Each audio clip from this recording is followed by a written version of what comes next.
we would like to play. The Nintendo Wii. The console that has graced us with awesome motion controls like Jacking it, jack, spanking it, jacking it, spanking it. and they've rewarded us with some of the greatest kid-friendly games like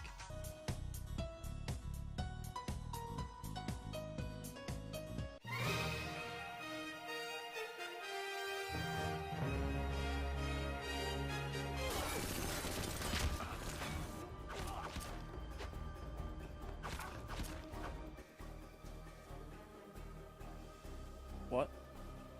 That last one wasn't kid-friendly? Ubisoft. From the creators of Repetitive and Trash. They've been giving us games from the past to the present. Some being better than others, but, you know, all gaming companies have their fail- Oh, wait! No, they don't! I know I can't be too hard on Ubisoft. They're at least better than EA games, who will literally do anything for a quick buck. Are you serious right now? Do you see the money? Do you see the money?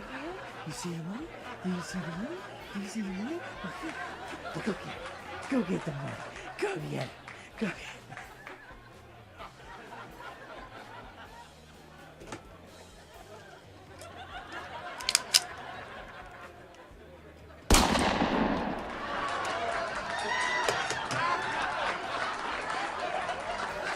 Although RedSteel being a first-person shooter, it is a very enjoyable game due to the story, but gameplay-wise, we'll get to that soon enough. I don't really know how I feel about having first-person shooters on the Nintendo Wii, you know, with its glorious motion controls. I mean, I get that it sounded like a great idea at the time, but let's be honest, it's broken. It's a broken mechanic, and it really shouldn't be like that. If you ask me personally, I believe the Nintendo Wii should have just stayed a kid-friendly console and not have types of games like Call of Duty 3 or RedSteel on it. I mean, if you really think about it, all of the popular games for the Nintendo Wii are the kid-friendly and nostalgic ones, like Super Mario Galaxy, Super Smash Bros., and the Wii Sports games. RedSteel isn't really a bad game by any means, and I personally enjoy it, even if it is a bit ridiculous. The only problem with reviewing a first-person shooter is there really isn't that much to talk about.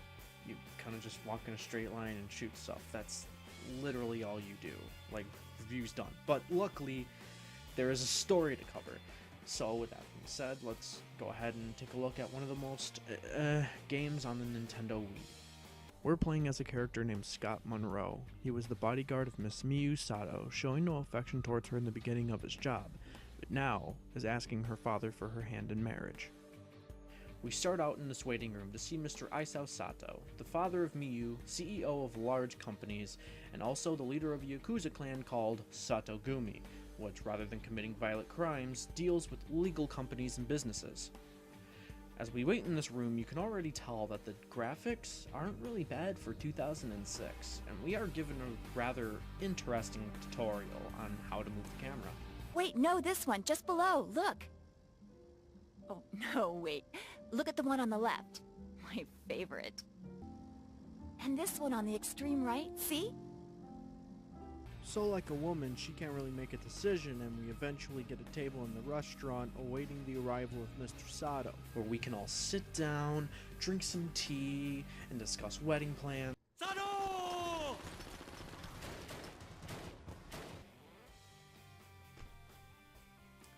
You know, I have it here somewhere. I have it.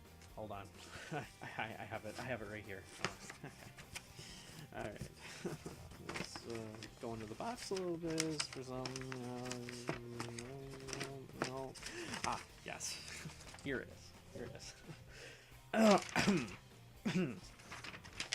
Well, that escalated quickly.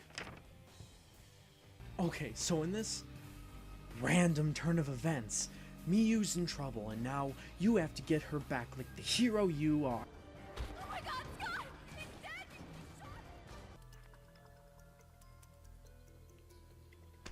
Or maybe find another wife. Hell, maybe the fish in the beginning was a reference to the metaphor, there's plenty of fish in the sea. That could be right. Right? When you finally wake up, you pick up a gun, and Let me tell you something right now. Having the controller in your hands and playing it is a lot different than watching someone else play it. The controls are somewhat fluent, but man, this is nothing like shooting a real gun. I feel like an inflatable flailing tubeman trying to aim with this thing.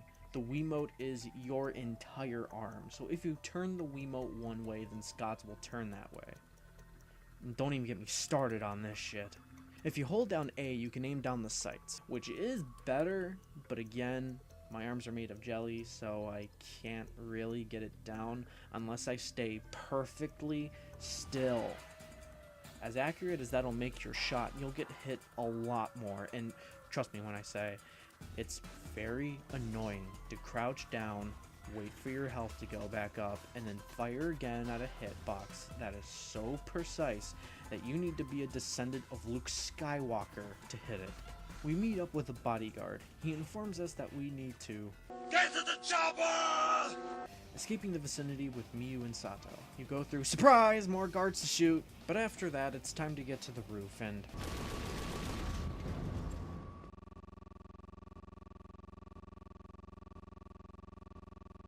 Is it possibly too late to return the wedding ring? It turns out Mr. Sato is safe, I'm gonna use that term loosely, up on the roof. And now you both need to get to Miyu, who is perfectly safe in Mr. Sato's private suite. Things go according to plan, you know, besides almost dying, getting shot at, having to escape an elevator right as it falls just to find a sword on the ground, which coincidentally leads to a duel to the death, but that could happen to anyone. Now the sword fighting is what makes the game fun. At first you only get one sword, and the game gives you a very interesting tutorial on how to dodge and attack. Then what I found cool is that you have the choice to kill him or let him live, but alright, let's just go ahead and be honest here, it's a lot more fun to kill. After you defeat him, you get his broken sword to parry with, and then you get another tutorial on how to... Look, I know this isn't very intuitive, like, at all. But I guess I forgave it for being the first home console to have motion controls that, I don't know, were actually good. I mean, don't get me wrong, the Wii is far from perfect. It has many flaws, but let's just go ahead and talk truthfully right now that it's a lot better than the other abominations that came out before this, but let's not dwell on the past too much and continue with the review.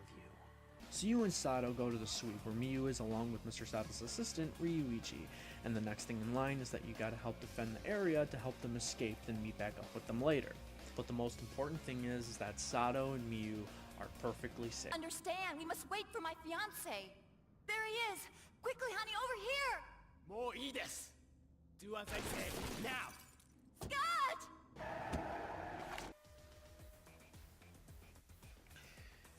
You know, it must be hard being in this clan. Like, I hate to have to cut in and out like this, you know, every, like, 30 seconds, 2 minutes or so, but these three have the worst luck in video games ever. So you end up doing this tedious shit, fighting through bad guys. Oh, hold on. Okay. Does he at least save one of them?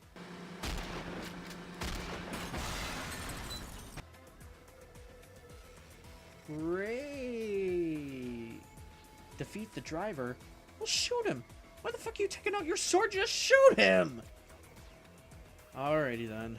The good news is that you do end up rescuing Mr. Sato, but Ryuichi took off with Miyu before you got a chance to save her.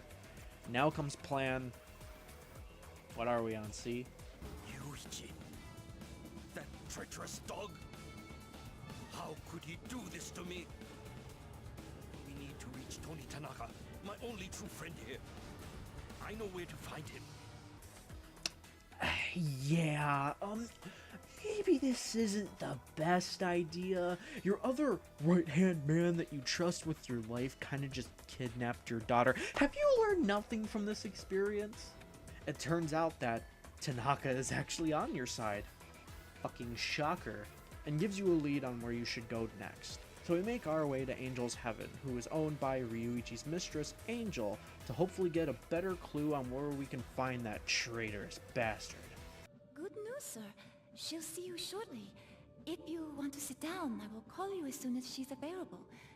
Unless you'd rather try a massage first. You do look a bit tense. What the fuck? You'll regret coming here, freak. I can't believe I have to use this twice in one video. Unbelievable. As soon as you get told you'll see angels soon, everyone, literally everyone, and I'm talking about the people who aren't even wearing suits or any kind of armor, they're just wearing fucking towels, all decide to shoot you and just ruin your day. All excluding the masseuses. I think Scott Monroe has to have the worst luck in video game history. That's what I think. This guy's life literally sucks. Well, a whole lot of shooting happens, but it's in a spa this time. And you gotta bypass the security system to get to Angel's room. How do you do that exactly?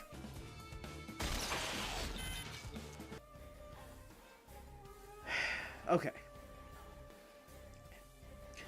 This is why everybody hates first-person shooters. Do you want to know what this could have been? This could have been a fun little mini game that we could have done, but no, we can't have any of that. This is a first-person shooter. Of course not. What was I thinking? The best way to take care of a security system, to take care of anything, is to just shoot it and blow it up. Oh, see a problem with that at all? Seriously, dude. What the Fraggle Rock were you thinking? Let me tell you something right now, alright? The story, for me, is a very important thing to have in a game, but it takes so much more for me, for anybody, to be truly satisfied with the game. It seems that this game relies too much on story and seemed way too excited about the game's new mechanic and thought it'd entice players for hours, but it doesn't.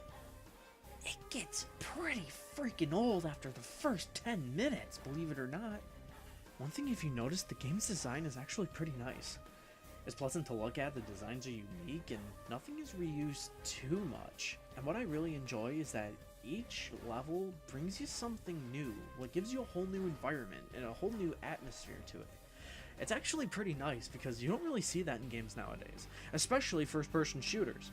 The music is actually pretty fitting, but nothing really worth remembering, if that makes any sense at all. And guys, let me just go ahead and level with you right quick. Alright, I would go through the rest of the story like I have been going through it, but I've only covered 2 levels in this game. This game has 15 levels. But no, I'm not just gonna end it like that. Alright? I have something to say about the story itself. It seems like a lot of the story and levels you go to are really just filler to make the game longer. RedSteel, to make a long story short, is really just, if you want to get to him, you have to go through her. But if you want to get to her, you must go through him kind of ordeal. The story is actually pretty cool in the beginning, but it does get pretty old pretty quickly. So with that being said, I'm just going to go ahead and give a shortened version of the story, and hopefully it makes sense. And if it doesn't, I would actually suggest that you play this game for yourself. Anyway, the short version is, it seems that this whole thing was planned and organized by a man named Takai, who was part of another Yakuza clan who wanted Miyu kidnapped and held for ransom. What does he want, you may ask? Well, he did all this death and destruction to get Mr.Sato's sword, the Katanagiri. Unfortunately, Mr.Sato ends up croaking, but he sends you to save Miyu in Japan, and also tells you to meet up with his allies, Ettore and his daughter Mariko, to help you take down Takai once and for all. But with the Black Cats going across Scott every 10 seconds, Ettore and Mariko end up getting poisoned. RedSteel has 2 endings to it, a happy and a bad ending. There are several ways that you can get these endings, but the bad ending is Ettore ends up killing Takai, which sadly seals the fate of Mariko and Ettore as they both die from the poison. The happy ending, however, is if you manage to defeat Ettore and stop him from killing Takai, you end up getting the antidote and literally saving everyone. Everyone lives, even Takai. But go ahead and Play this game for yourself. Everybody has different experiences. This was just my personal opinion and experience that I had with the game. So go ahead and give it a shot for yourself, and who knows, maybe you'll like it.